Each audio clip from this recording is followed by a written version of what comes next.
Hey, good people. This is Common Conversations. This is your boy, Miguel. And guess what? Missy's with me again because we said we were going to continue doing these podcasts for the remaining of the year. And she said, Miguel, you have to do the intro and then I'll just slap you and jump in. So this is kind of like WWE, WWF tag team. And she's got a really hard slap, good people, because, you know, sometimes when we're talking about equity and justice in our community, we just need to smack the hell out of somebody just to get them to wake up. And I think the conversation that we're going to have today with Ashley is going to be amazing. I hope that a lot of folks get a nice slap. And then we also gain some folks who say, hey, we want to slap too. And then we can all start growing and figuring out how we live together without trying to control each other, right? Oh, that's such a novel idea. Man, right. Imagine. So check it out. This is the new podcast. It is called Common Conversations, The Move Forward, The New Hope. And we still, maybe we have, I don't know. We're going to find a lifesaver out there in the world. It's not in the console as we're speaking now, which means I might do it in edit. So if you hear this part in edit, know that there's a coming. But there's that part. So Missy and I decided we were going to sit down, get down, and do the darn thing. I said I'd be on my best behavior to a degree. And I have two brilliant women in front of me. So my mom would, treat me badly if I do something badly. So Missy, what's good? Friend, what is going on with you? Living like a king. Same, except, the queen. Oh, well, there it is. Let's go. So, let's just remove that. We're just living like gods. There you go. I feel that. No masculine. Oh, that's still a masculine, feminine position, right? Can't be, because I could be a goddess. Yeah. But I just saw Thor, and Valkyrie, who is a female presenting character, is the king. Okay, let's get it. Right? Let's go. I can live with that. I could be the king. All right, yes. There you go. I'll be the queen? I like it. All right. Always. Done. Flipped. So we got a brilliant guest over here. Mm-hmm. I'm gonna let you just bring her to the table so that the world of those who are listening to us today can get just filled, right? And so whatever day you're listening to this, whether it's today or the aliens have taken over 20 years from now and they're like, oh, let's listen to a podcast to see what was happening in Southern Indiana. It's here. Could happen. Absolutely. So friends, today we have with us Ashley Jacobs. And Ashley, I've had the pleasure of spending time with multiple spaces, actually with our good friend Dan Cannon, who we have spoken with, has brought us into shared spaces. Ashley is the operations director for the Kentucky Health Justice Network. Also, side note, this is supposed to be Ashley's vacation week, and we are currently almost exactly 2 weeks from Indiana going into legislative special session to speak on reproductive rights. So, we have nabbed her on her vacation. So thank you, Ashley, for giving up some time to spend with us today. No worries. I'm glad to be here. So tell us a little bit about you. So I am the operations director for Kentucky Health Justice Network, and we are a reproductive justice organization in Kentucky, but we also support people in Southern Indiana. Since there are no abortion clinics in Southern Indiana, people still come to Kentucky for their care. Yeah, and so I spend a lot of my time doing abortion and abortion-related things. I wish I had a better hobby. Like sometimes I joke that abortion is my whole personality because this is my week off. And like I was telling you all earlier, I was like, oh, I'm going to relax and spend some time just chilling out. And so I bought 2 books that were abortion related. So it was one was when abortion was illegal from the 1800s to 1973. And the other one was the Turnaway Study. And it was about the impacts of people who, it was a book that was done over 10 years, a study that was done over 10 years for over, I think they said 1,000 participants on the impacts of if you were able to have an abortion or not have an abortion. So it's a really interesting book. It's very rooted in academia, but it's pretty good so far. Sounds very relaxing. Yeah, so relaxing. Yeah. Friend. I'm not very good at relaxing. I hear you. I am 100% right there with you. I'm trying to be better. We talk a lot about self-care in my spaces, and I never have a good story. Never. I planned a rally, but right. Is that the beginning of a good story? I planned a rally. That's the beginning of my story this weekend. I accidentally planned a rally.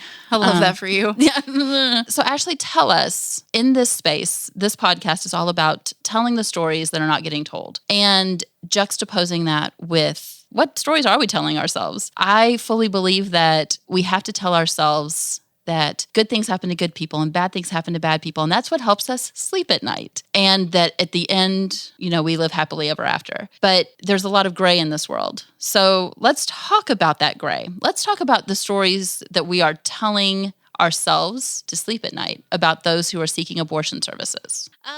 I think a lot of people have their own ideas of what abortion looks like and what abortion access looks like.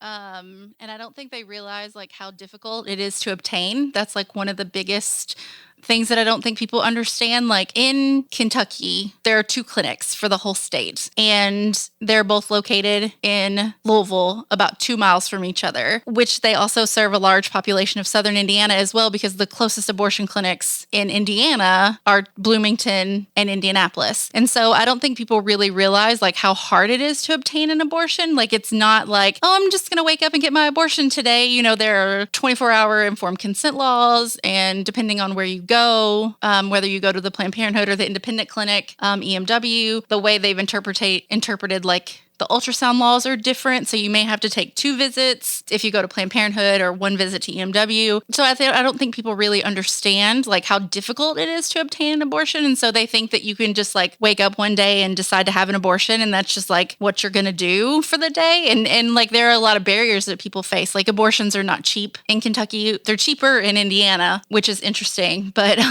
they're still expensive. I mean, you're still looking at in Indiana between $500 to about $900.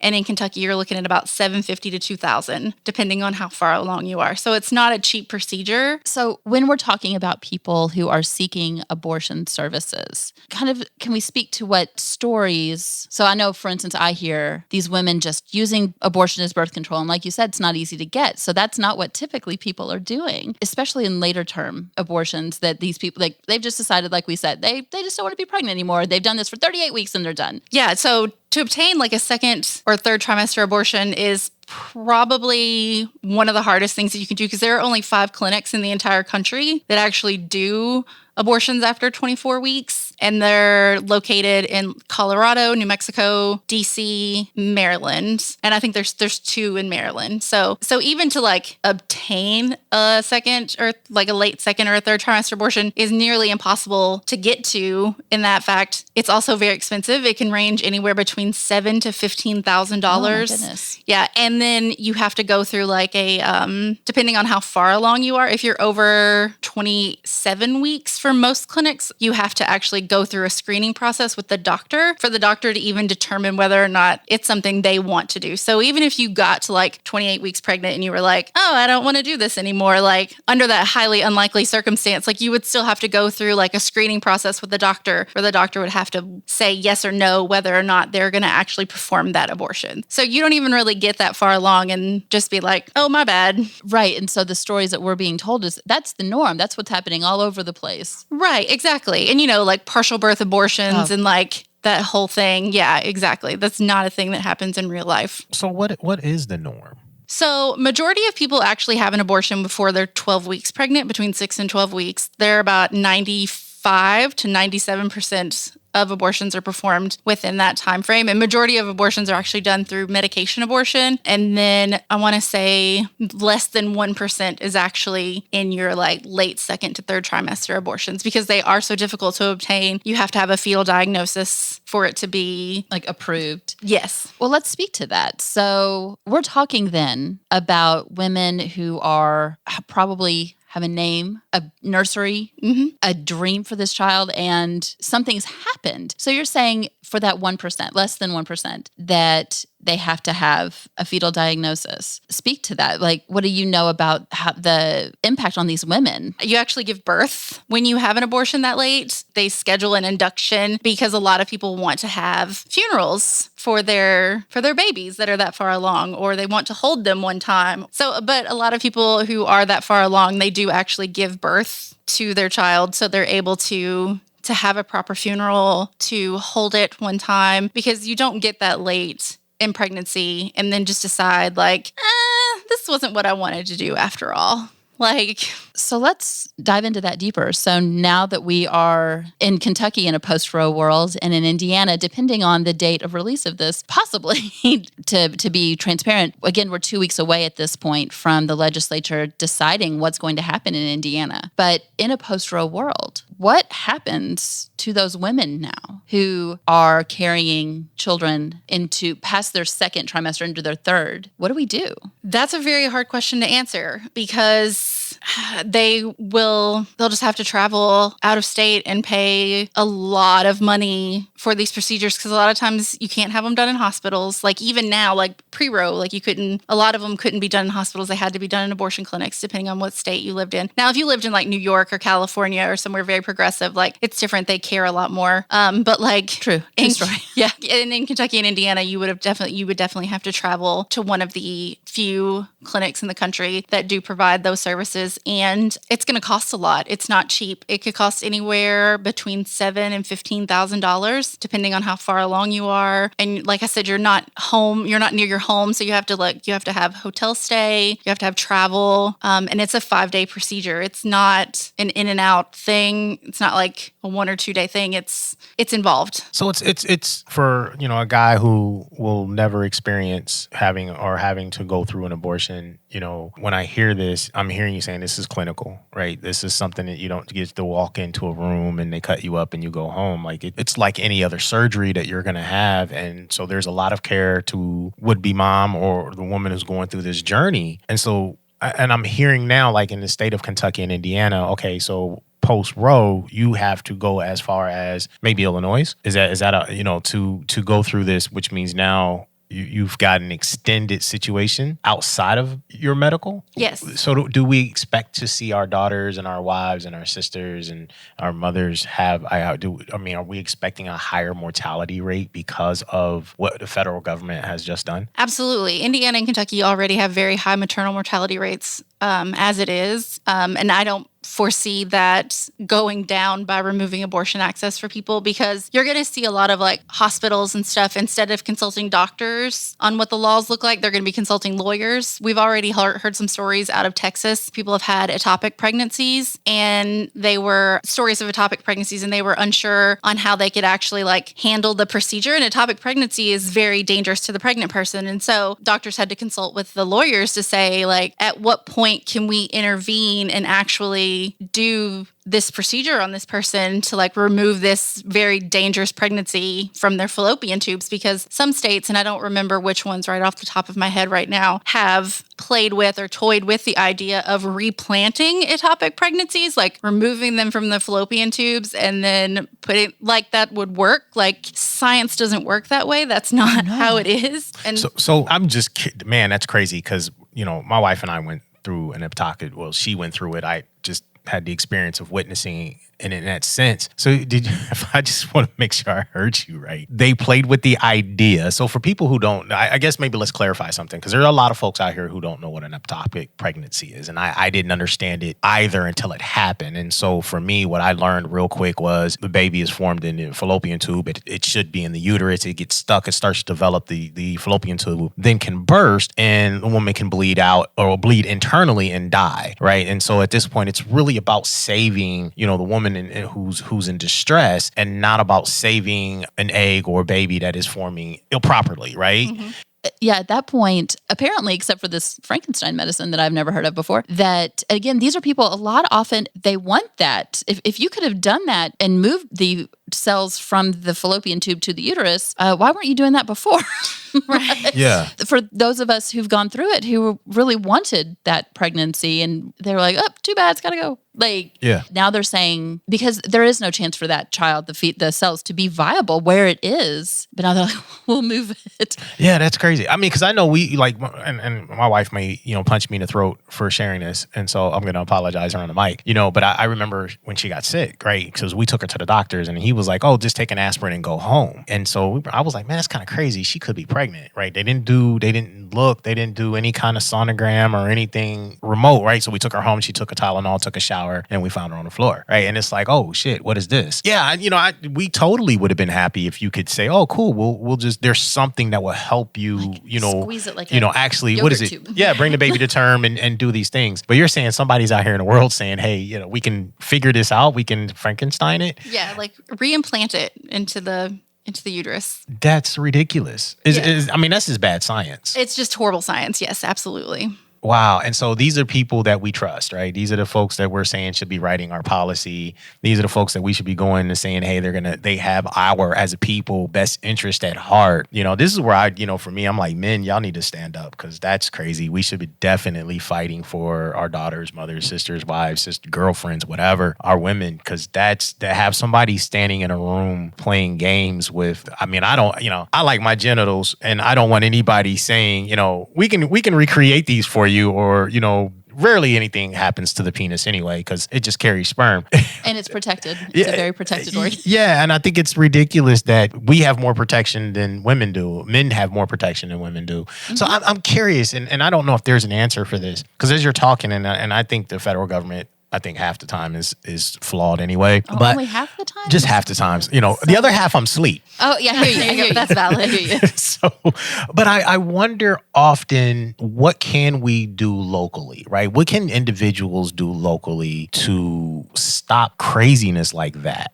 People sitting in a room saying, okay, you're having an ectopic pregnancy and this is a form of abortion. Or better yet, allowing women just to have the freedom to make decisions within their medical rights and their human bodies. Like, what can we do locally to help? Yeah, so I want to go and say vote is a thing, but also pay attention to who you're voting for. I don't want the blue no matter who thing is really not helpful at all because there are anti-choice Democrats, there are anti-abortion Democrats that sit on in Congress and in local and in federal court, or not courts, federal legislators. Thank you so much. Yeah.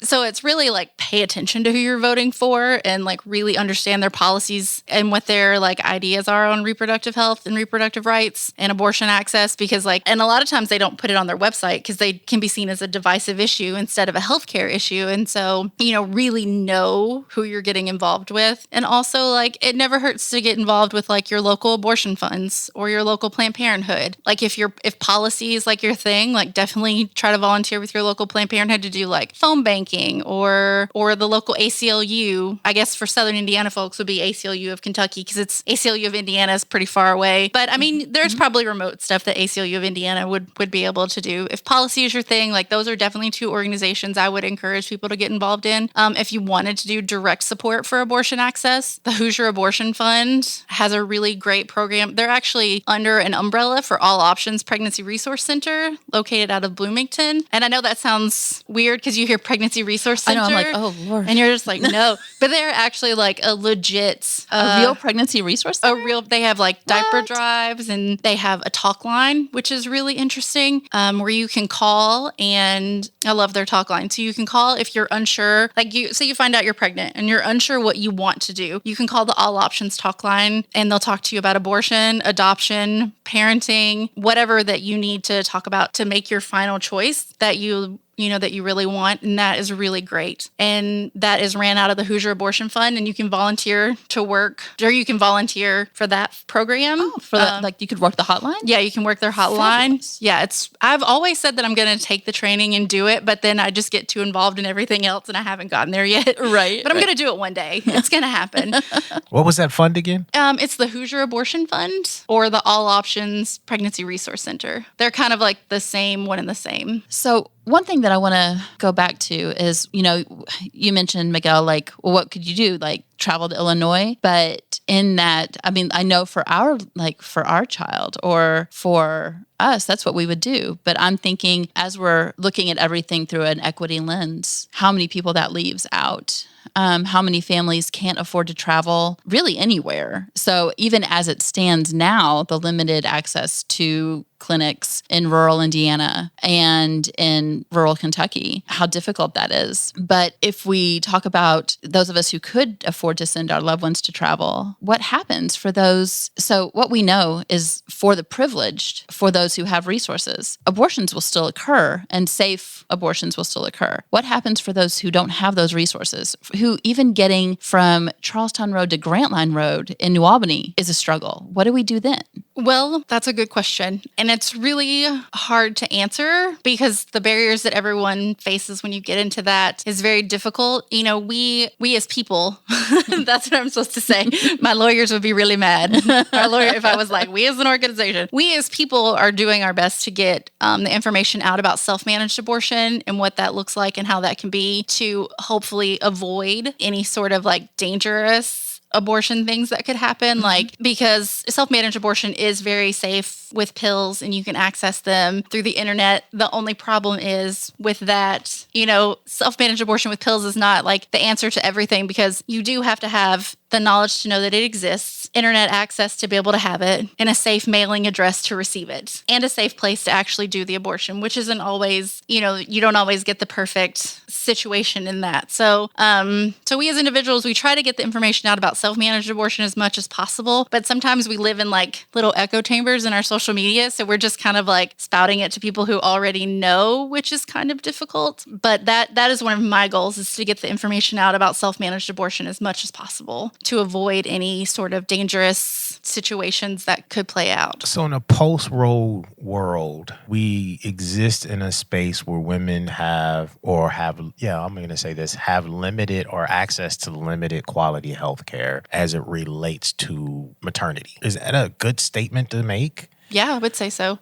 Wow, that's asinine. So when I think about this, because I have a daughter, and God forbid, we all have sex at some point in time, right? And so, if her journey is to like boys, the likelihood of her getting pregnant is possible, right? And at this early stage, it still would be her choice or their choice, however you are in this space, whoever's listening, and if they said, man, we're too young, we don't want to go down this journey, where are our alternatives? To hear that healthcare is now penalized for women is nuts. And I've got to wonder, in this whole thing, like state versus separating from federal government. And I don't know that this is an answer for any of us at this table, but I'd love to hear your opinions. States' rights, right? Does our county have the same rights to change policy within our county, regardless of what our state says? Or, because I'm thinking, I live in Clark County. We all live in Clark or Floyd County. And I'm thinking, if the state says, hey, it's illegal to have an abortion, and we say, well, fuck you. I'm sorry. Excuse the language on this one.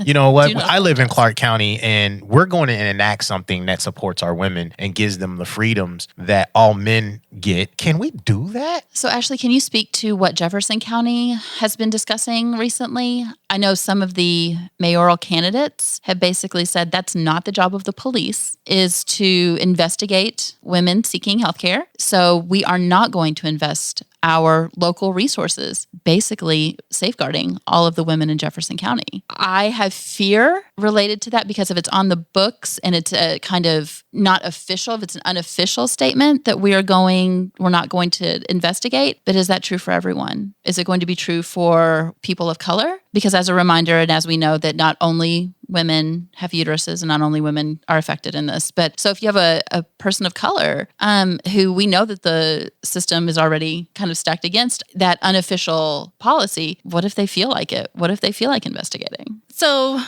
to backtrack on the county laws, the downside to that is abortion clinics are state regulated. So it all falls under the state legislature regardless. So even if like the Jefferson County, I think it was Greenberg who said that, when he was mayor, they wouldn't enforce it. That's great and everything. But if the state says that abortion isn't legal in Kentucky, then it's not legal in Kentucky. And so the clinics will shut down. And so it's kind of irrelevant what the mayor says because... So then the mayor would have to enact something where he creates, lack of a better phrase, let's not call it abortion. Maybe we have to call it something else so he'd have to create some legalities within his city that he has control of that would allow safe haven. Yeah, and it would be very, very difficult to do because abortion clinics are state regulated. It would be really hard. Wow.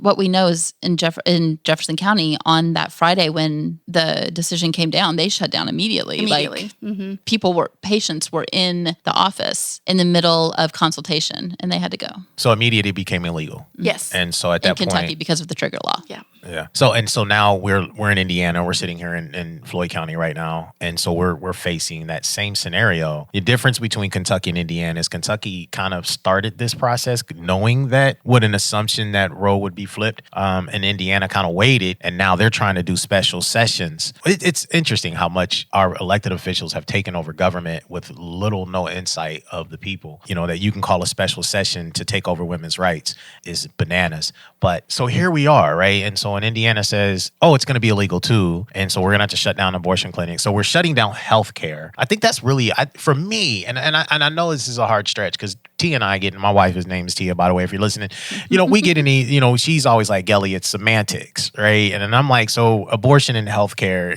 is it semantics? So we're shutting down healthcare for women by law, right? So we're regulating healthcare by law for women in our country, but we're not regulating healthcare for anyone else. Am I understanding this correctly? Like we're not creating law. So if you don't have a uterus, you can do whatever you want in this life. Mm-hmm. Mm-hmm. But if you're a woman, then wow. So yeah, we should take them all out and put them in front of a firing squad and rewrite this. This is absolutely bananas that we as people will allow a select few of folks create policy that we would follow. I think it's even crazy that we would follow this shit, right? If a cop decided to investigate, right, a woman or doctor or whomever for having an abortion, yeah, he should lose his job. The chief should lose their job. We should definitely unelect many of these people if they're judges, they're prosecutors, and they decide to stand on the side of saying, the whole idea of America, I thought, was like all people are created equal, unless we create a law, right? That's the new rule. Everybody's equal unless we create a law, and then they're equal above based on the eyes of my law. Yeah, we should burn this shit down. So tell me, Ashley, in Kentucky, because as we know, there are people, and Miguel, I don't know if you knew this, there are people in certain states who have been to jail because of miscarriages. No. Yep. Yeah, because there's an assumption that they did something to cause that miscarriage. And even and there's really no great way to prove that as someone who's had multiple miscarriages. They're awful and terrible. And if someone said, hey, I think you did that on purpose. And that's what happened. 2 people in the state of Indiana were actually charged with feticide. After the feticide laws were put into effect, Bebe Schwa and Purvi Patel were 2 big cases out of Indiana. Bebe Schwa was pregnant and attempted suicide with rat poison and lost the pregnancy and was charged with feticide and was sentenced for a while and eventually had their case overturned. And Purvi Patel was suspected of a self-managed abortion and was charged with feticide, neglect of a child, and received like 20 years, but eventually had their case overturned. But yeah, so, and we would definitely see an increase that in a post-Roe world, because if you can because Purvi Patel's case, which is wild to me in the first place, is that the OBGYN that she saw at the emergency room just happened to be a pro-life OBGYN and suspected and left the hospital to go try to find where she disposed of the fetus at, in the dumpster, and helped the police with the investigation. The ER OBGYN just left the hospital to do this. It's a wild case, but yeah. That is wild. And there are states that already had these laws on the books, and some of the laws are even going to limit whether or not people can cross state lines. Right.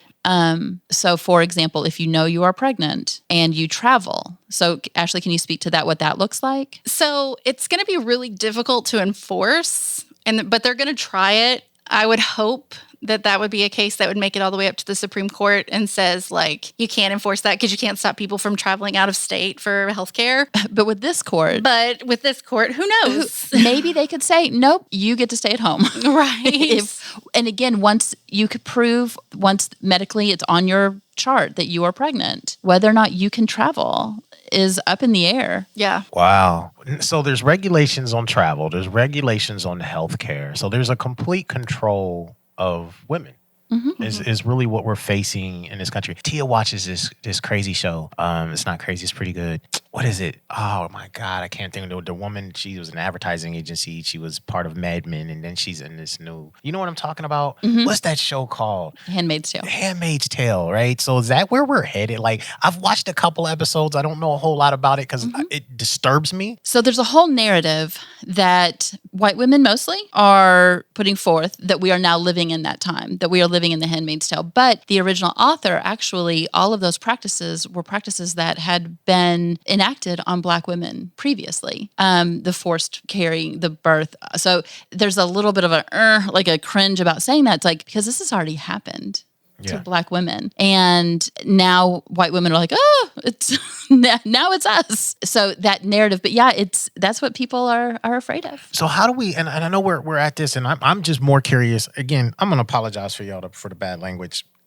But I really don't. My thoughts are all over the place, and I'm thinking, man, because I'm feticide. That's interesting. I never knew about it till today. So thank you for educating me. And so now I'm thinking, how do we educate more, right? How do we get information like this to everybody above and beyond standard news? Because I love women, love my mom, love my wife, love my daughter. I host a program for women empowerment, have forever. But there's so much we don't know, right? And we talk about this. As much as we want equality, as much as we want equity, there's someone who doesn't, and they have a power and a position and the ability to control our society in many ways. So how do we continue to educate people on things like feticide, what's happening from state to state, so that we can create a pathway where women both have equal rights as everyone else, and at the same time also have access to healthcare, right? Because ultimately, I'm hearing really a control of limited to access to healthcare, which that's a whole nother topic for all people. But here we've actually seen the laws rolled out. I mean, at this point, I think that there is fear that even certain types of education. So in Indiana, for instance, the only type of sex education that is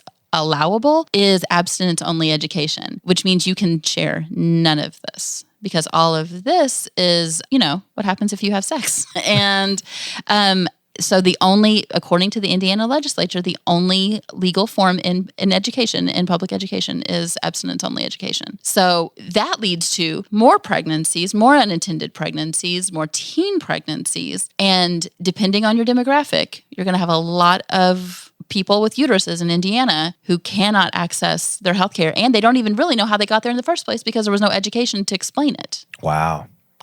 Yeah, one of the biggest things that I like to try to do is just talk about it as much as possible. Like I said, sometimes it's difficult because we live in our own little echo chamber. So we're just kind of speaking to the void occasionally, but still it never hurts to just talk about it to everyone as much as possible. Whether it is about abortion access or sex ed or, educate your kids on it so they can tell their friends about it. Yes. that kind of stuff, that makes a huge, huge impact. So I know that one of my daughter's friends was actually able to get an abortion with a judicial bypass because of her. Because of her, because of us, that type of stuff. So it's good that you're talking to your kids so they can talk to their friends because their parents may not be talking to them about it. And it really, you really just got to talk about it. Mm-hmm. Just normalize it and talk about it. I was talking to my kids about regulating, keeping up with their periods the other day at the kitchen table. And I was like, you guys are going to really need to pay attention because if you don't want to be pregnant, you're going to start having sex one day. And my 14-year-old looks me dead in the face and she's like, if I have sex with cis men. And I was like, okay, valid point. Right. Sorry, I brought it up. But so Ashley, talk to us a little bit about that. There is a narrative, especially on social media right now, about tracking your cycles using period trackers. What's your input on that? Most apps are not safe, but there is one app that was created that actually is very safe. The Yuki app, EUKI. EUKI. Mm-hmm. And it was actually created. It has abortion information on it. It talks about self-managed abortion. It talks about birth control options, and it helps you. And they don't track or sell your information. It was created by activists, which is a really great app to use. That's the only one that I suggest that anyone use. If you use a different one, please don't. So talk to us about what could happen if you use these other apps. Yeah, so they sell your information mostly, and anybody can gain access to that. And so people can find out if you were pregnant. It could be used to criminalize pregnant people or just criminalize people who have miscarriages for suspected abortions. It could be used for lots of really damaging things, and I try to steer people to the Yuki app as much as possible. I think that we live in a time now that things are happening that people have been telling us were going to happen for a very long time. Yet there are segments of the population who are just now waking up to this. Can you speak to that? How the work that had been done leading up to this, that this didn't surprise many people? Yeah. So was it 2018? I think it was 2018 is when a lot of people in the movement got really nervous about Roe. I mean, Roe has always been the floor to begin with. Like, it's never been the standard. Abortion was never in the Constitution. It was just your right to privacy to have an abortion if you wanted to, that situation. But when they brought Dobbs versus Jackson's Women's Health Organization to the Supreme Court, and the Supreme Court took it up, and they asked for a full-on overturn of Roe, that's when people got very nervous about it, because we didn't know which way it was going to go. Because when June Medical Services versus Russo came out last year, John Roberts had said, if you bring us a case that could overturn Roe, it would be considered. Like, in not those exact terms, not those exact words, but that is what he said, essentially. And then so when Dobbs came to the Supreme Court, people got very nervous about it, because they did ask for a full overturn of Roe. And with the way the Supreme Court was stacked at the time, it wasn't as bad as it is now, but it was still stacked not so great. It could go either way. We would all been pretty nervous for a few years, based on those facts. And then as it got closer, and then the Alito leak in May really woke up some people, but not nearly as many as it probably should have, until Roe was completely overturned. So when we're talking about equity, about access to medical care, about keeping people with uteruses safe, you mentioned using the Yuki app, and I know that agencies are not supposed to be hosting information about self-managed abortions, yet individuals can get that information out. Absolutely. Yes, we can. Go ahead. Oh, what else can we do? Oh, I was going to say, you can, one of the great organizations that puts out information about self-managed abortion is plancypills.com. And they have an amazing array of information about self-managed abortion. So it's really great if people want to check that out. Say that website again. plancypills.com. So, Missy, you said that organizations cannot educate, but individuals can. So individuals can come out here and start creating these websites and these platforms and programming to start sharing information. But that's a law that we're going to have to probably protect here soon as well. Well, so that's the question. We have no idea. And again, depending on when this drops and when this is released, as of the 26th, which is the special session, what Indiana looks like. They could be as stringent as complete ban.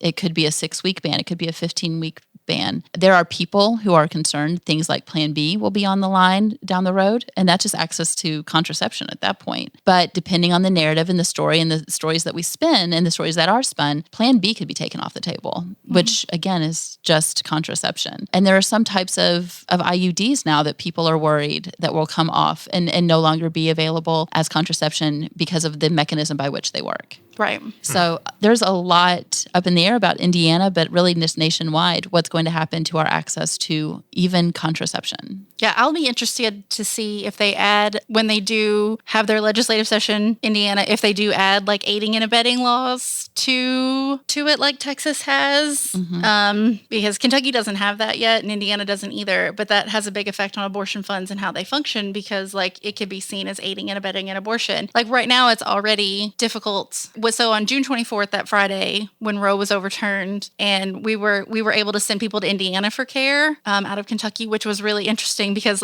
we talked to some people from all the things, right, of Hoosier Abortion Fund, and we were we never thought we would be a receiving state. This is very wild to us. We don't know what's going on. But because of the way the trigger law was interpreted, if you lived in Kentucky or Ohio and you were traveling to Indiana for an abortion, you could only receive a surgical abortion, because they didn't want people bringing the pills back into Kentucky or Ohio, because then that's considered an abortion in that state. And then the doctors in Indiana could be held liable. And so, you could only get a surgical abortion in that time frame if you had to travel, which kind of stinks for people, because you're kind of taking options away from folks, because a lot of people do choose medication abortions over surgical abortions, because they want to have it in their home where they're comfortable, that type of stuff. This story that was in the news you mentioned Ohio. Miguel, did you hear that there was a 10-year-old girl? And I mean, almost immediately because everyone's going to go worst case scenario and say that's not going to happen. And almost immediately the case presented itself. There was a girl in Ohio who was 10 and she was 6 weeks and 3 days pregnant. And those 3 days put her over and she had to be sent to Indiana. What happens when you can't send to Indiana? And for right now, the doctor could do that. But eventually, what if that doctor is not able to even refer for those services because they will be liable? Yeah. I mean, there's a lot in the air right now, and it's very intense to wait it out and see how it's going to, like, each individual state is going to do it. To fall. Yeah. I'm curious, and I know we've been on here for a while, and we've got to wrap up, and it just leads me to more and more questions. And I think about one thing specifically as we're having this conversation, Indiana, Kentucky, the sexual assault and child abuse laws here, right? Our rates are crazy in terms of how many children are sexually abused before they even get to middle school, specifically in Southern Indiana and Louisville, Kentucky. So now we're saying, hey, our children can be raped, right? So these predators can go out here, rape our young girls, impregnate them, and it's illegal for them to abort this rapist child. Right.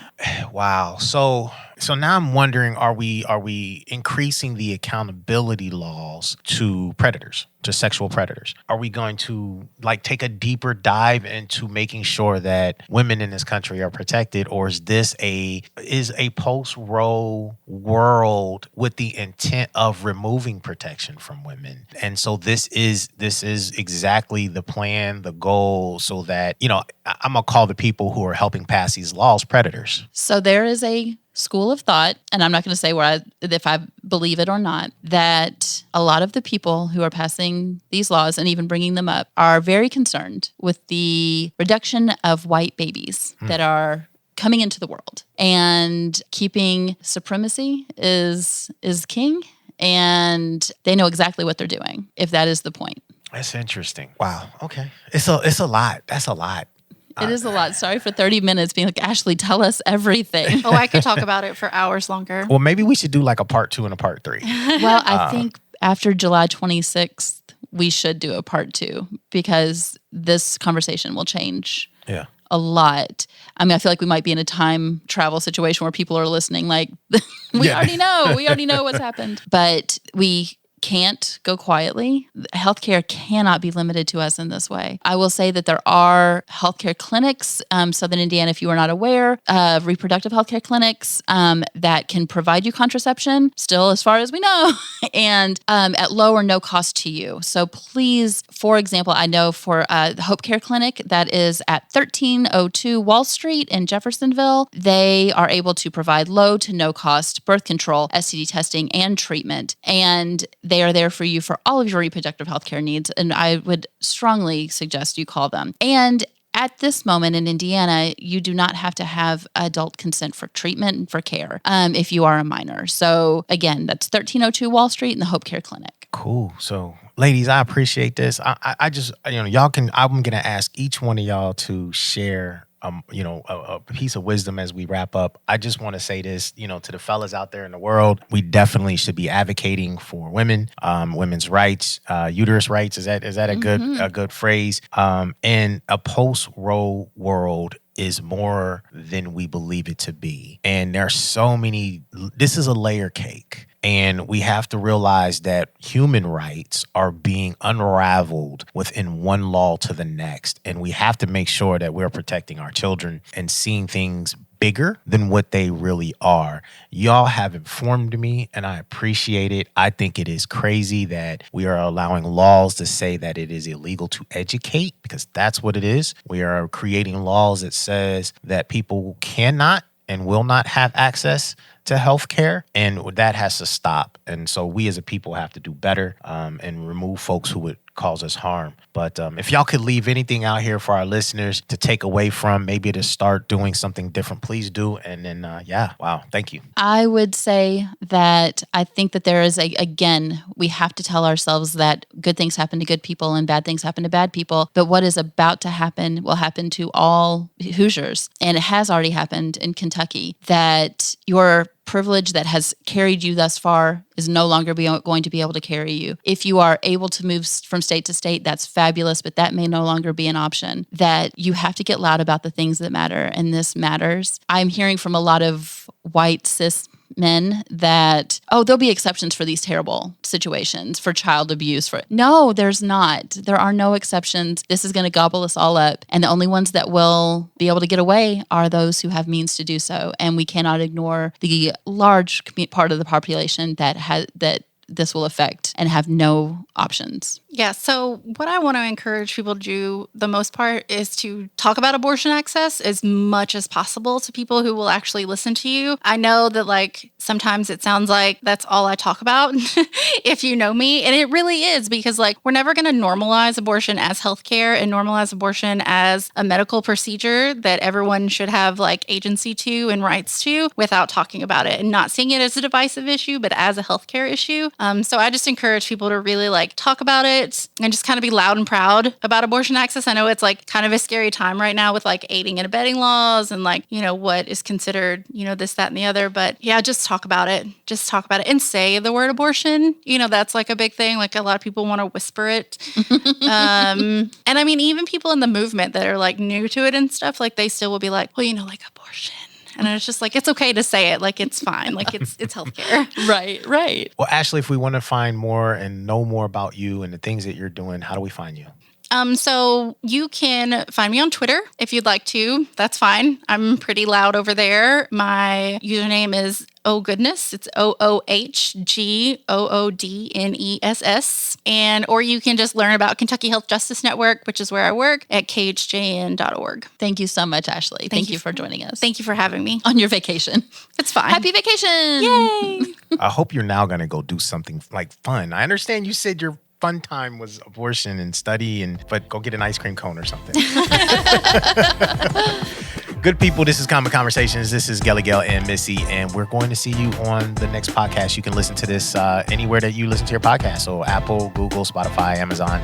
And if they cut us off because I say bad words, it's not my fault, it's yours. I'll talk to you later. Bye, friends. Bye.